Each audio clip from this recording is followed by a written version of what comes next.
The air in the car felt like it was choking me, thick with the scent of her perfume, jasmine, sharp and cloying, the same one she wore when we first met. I gripped the steering wheel, my knuckles pale as Mia snapped, "Don't be weird, Jake. I can wear what I want. I'm not your property." Her words sliced through the hum of the engine, her voice jagged with defiance.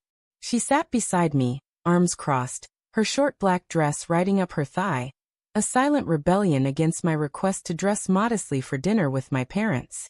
I didn't respond. My jaw clenched, and the road blurred as my mind churned. Was I controlling? Or was she pushing me away? The question gnawed at me, a quiet warning I couldn't shake as we sped toward my childhood home.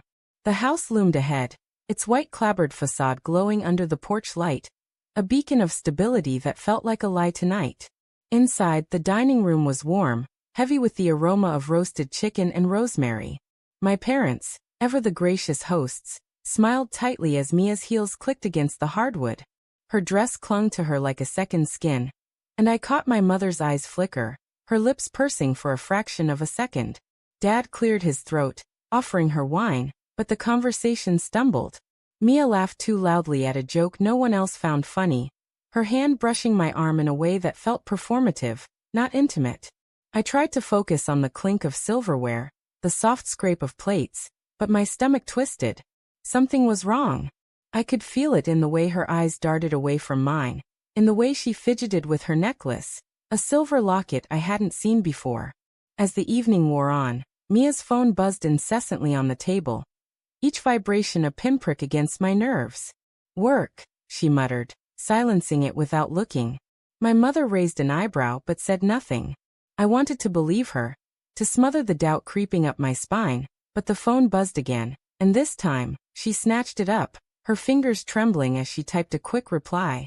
My father's gaze met mine, heavy with unspoken questions, and I forced a smile, my heart thudding. "It's nothing," I told myself. "She's stressed. That's all." But the locket gleamed under the chandelier, a tiny, mocking mystery. Where had it come from? Why hadn't I noticed it before? After dessert, my parents excused themselves to clear the table, leaving Mia and me alone in the dining room. The silence was suffocating, broken only by the distant clatter of dishes in the kitchen. I reached for her hand, desperate to bridge the growing chasm between us, but she pulled away, her eyes fixed on the tablecloth. "You okay?" I asked, my voice barely above a whisper. She nodded, but her lips pressed into a thin line, and her fingers toyed with that damn locket again. "Mia," I pressed, "what's going on? You've been distant." Her eyes flicked up, sharp and guarded, and she laughed, a brittle, hollow sound. "You're paranoid, Jake.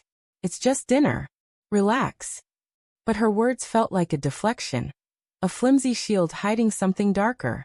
Later, as Mia stepped outside to take a call, my parents pulled me into the living room. The air was thick with the scent of old books and my mother's lavender candles, but their faces were grim, etched with a concern I hadn't seen since I was a kid. My father's hand rested on my shoulder, heavy and steady, as my mother leaned in, her voice low. "Jake," she said, her words slicing through the quiet. "We saw Mia with someone else last week. At the cafe on Elm Street." The world tilted. My breath caught, sharp and painful, like glass in my chest. "What?" I managed, my voice cracking. My father's grip tightened. "They were close," he said, his eyes searching mine. "Too close." The room spun, the walls closing in as their words echoed in my skull. "Mia. My Mia. With someone else." I wanted to scream, to demand details, but my tongue felt leaden. Images flashed, her late nights at work, the unanswered texts, the way her laughter had grown rare, like a song she'd forgotten the words to. I'd chalked it up to stress, to her demanding job, to my own insecurities. But now, standing in the glow of my parents' living room, the truth clawed at me. I'd been blind. Or worse, I'd chosen to be. I stumbled outside, the cool night air biting my skin. Mia stood by the car, her phone pressed to her ear, her voice low and urgent. "I'll call you later," she hissed, hanging up as I approached. Her eyes widened, caught, but she recovered quickly, flashing a smile that didn't reach her eyes. "Everything okay?" she asked, her tone too bright, too practiced. I wanted to confront her, to demand answers, but my parents' words held me back. I needed proof. I needed to know for sure. The drive home was a blur of silence and streetlights. Mia stared out the window, her fingers still clutching that locket. My mind raced, piecing together fragments. Her guarded smiles, the late-night calls, the way she'd started locking her phone.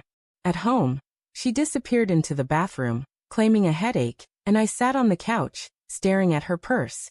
My hands shook as I opened it, guilt and desperation warring in my chest. There, tucked in a side pocket, was a folded note. My heart pounded as I unfolded it, the paper soft and worn, as if it had been read 100 times. Meet me at the usual spot. Miss you. See. The world stopped. The words burned into my retinas, each letter a betrayal. See who was C?